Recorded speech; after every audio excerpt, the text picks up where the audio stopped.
To close off this first day of the summit, we are lucky to have some highlights from what could be described as day zero, really. The Nordic AI in Media Summit affiliated design sprint that took place yesterday. And to share some insights from that, please welcome Assistant Professor at DMJX and Fellow at Digital Democracy Center at SDU, Peder Hammerskov. Thank you, Marie. Yeah, and nice to be able to stand here in front of all of you guys. Yeah, I use the same tailor as Jensun from NVIDIA, as you have noticed. Some of you got that. Oh, I'm happy. Oh, you got it a lot. Very nice. So this is going to be very short. I promise that because the beer are over there. We're ready to drink those. But this was yesterday. We had this short design sprint, only 4 hours we had, and our goal was to do something with hyper-personalization and versioning. How can we use AI to do that? So that was the goal we wanted to achieve. So it was me. I didn't really have a real role there. I was just like there, and the guy who just got the idea. And the real persons that were doing the job, there was Molly and Belen, who was sitting down here, and they did a great job facilitating this design sprint, which was, they did a great job, yeah. So the big why did we do this? Because I think media, they want to stay ahead in this competitive landscape that we see. I think you all agree. And we also want to meet the quite diverse and evolving consumer expectations that we see within the users that use our media, right? And of course, we want to enhance user engagement, and we want to prepare for the future. We don't know what the future holds, but we want to prepare for it anyway, right? So what we hoped to achieve yesterday was that we wanted concepts that inspire and encourage new ideas in the news industry, and we wanted to facilitate collaboration and knowledge exchange between functions and organizations, and we wanted new connections and networks between industry peers. So that was what we wanted yesterday.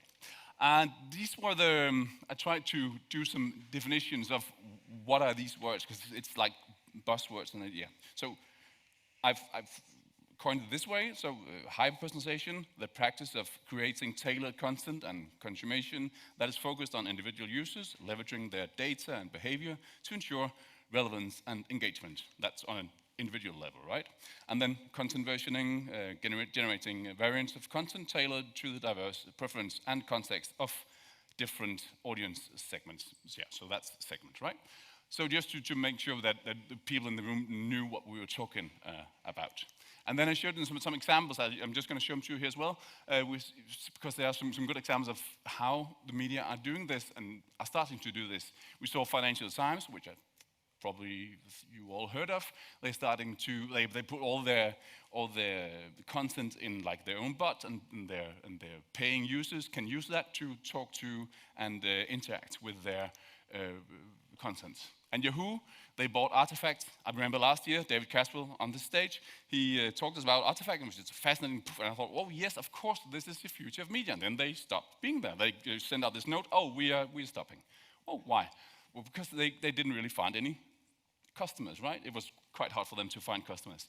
But when they sent that note, a lot of people came with their money and said, okay, we could use some of this, right? So Yahoo bought it, and this is good because you have smart tech, AI tech, which of course Artifact is, and then you have 185 million monthly users from Yahoo, and that's a good combination because that was what Artifact needed, right? Quite interesting as well. We see New York Times, who lets users use their stories from sound, right? You choose which kind of voice you want. This is just coming out. This was Axios who brought this news last week, I think. And then we see this one, like the GPT newspaper, which is about to kill traditional publishing houses. I hope not. But it's a quite interesting case as well, right? For doing this very personalized media. Yeah. And then of course, the last thing, we wanted them to think of the risks of feedback loops and echo chambers. We wanted them to think about copyright issues and how to handle user data, because these are like, I call them ethical considerations, because in media, ethics is just like some kind of word we use for things that's bothering us, right? Sometimes, anyways. I talk to some philosophers, they think we use ethics as a funny word in media, but yeah, we just use ethics, yeah. Berlin Molly came up with these great young profiles. I'll just let you look at them just for a second. You can watch them in the video later on, and this one as well. But this was quite important for the users in the room, of the people in the room who wanted to make these, to know what kind of people did we want to use media more. And we focused on the young users, right? And the people in the room who was there for the event, they were like very diverse group, a lot of journalists, but also UXers and other people with the tech background. So it was quite nice. And I just got a small video just to show you what it looked like there. Okay, so you can get a feel of the.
So that was what it looked like yesterday. It was a great room to be in with all these great people.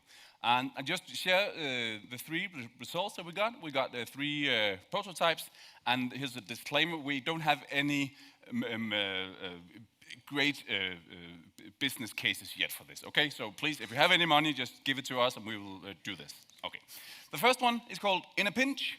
And the idea here is that you have like media stories, and you want to maybe, you don't want maybe to look at the whole story. You want to like, maybe sometimes you have a shorter version, but you want to like pinch and zoom in on it, and you can actually zoom in and get details. If you zoom in, you get more details on a specific part of it, or you can zoom out, just pinch out, and you just get a short like three sentence, right? So yeah, it's a great idea to have to being able to have the content just the way you want it, and you maybe you find out, oh, this last paragraph I want that, more of that, and then you can zoom in on the last part, and then you can have elaboration just on the last part of it. So that was a quite nice idea that one of the groups did that we could definitely use in the future, I think. We also got this one, the more or less depressing news app. Yeah, that's quite nice. And that was, you saw maybe in the video, it says that news avoidance is the biggest challenge, right? So they made this idea of an app where you can have like the light side or the dark side, depending on what your mood are in, right? What kind of mood you're in. So if you are in a good mood, you can a story like this, community resilience shines amidst Hawaiian wildfire, all that. Or you can, if you are like in the middle of the road, you can have like Hawaii grapples with the recovery, the long road ahead after devastating wildfires. And if you're very gloomy and you really want the dark side sold, you can have this, a landscape lost, unprecedented destruction in Hawaii exposes climate vulnerability, right? So yeah, if you really like that, you can get that, but maybe a lot of people would like this, not that dark side. And the last one was called News from a Friend, which I really much like as well. It was an app where you can share articles or other news content with your friends. So you can just say, oh, I saw this, it was really nice, and you can just click which one you want to send this to Lisa, for example. Lisa, you should watch this. And you know, you can use this. I think their point was that to begin with, you maybe have to do these levers yourself. Lisa she wants like audio, and she wants this length, and she wants this. You could use the settings, but after some time, it will learn how Lisa wants it, and it will give her exactly like she wants it. So she wants podcasts, she wants videos, she wants long reach whatsoever, right? Quite nice idea to do that. I will send it to Lisa, and this is Lisa's phone where she got news from Clara. And then here, it might be difficult to see, but this is a totally lookalike avatar of Clara, right? Telling the news story. So they like to have an avatar of the person and want that person to give the news directly to me as a friend, right? Yeah. So those were the three prototypes that we came up with. Maybe we should give them a hand, right? They're here in the room.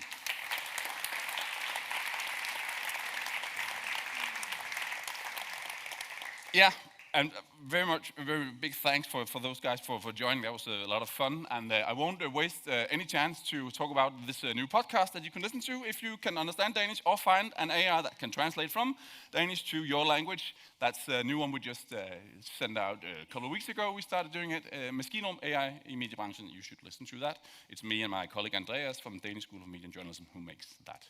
So thank you for your time.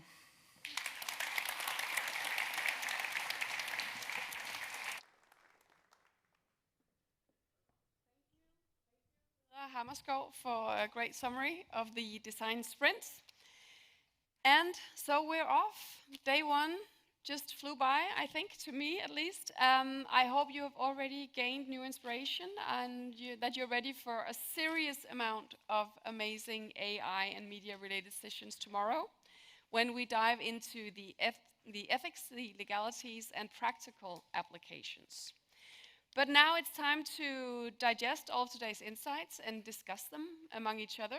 As I'm sure you know, there is a dinner. We have talked about it before at 7 at H15 in the Meatpacking District, which you all have access to, and you have the 3 drinks tickets in your badges. So please remember those. And also, I just wanted to say, please don't feel like you have to go home and change and find your great outfit, because it's really relaxed. So stay and talk to each other instead. There are some beers ready at the tables here. We can stay here till 6, then just walk slowly towards the other venue or get there a little early. The dinner starts at 7.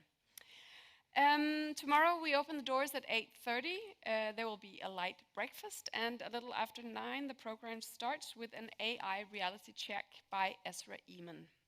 See you at 7, and thank you so much for today.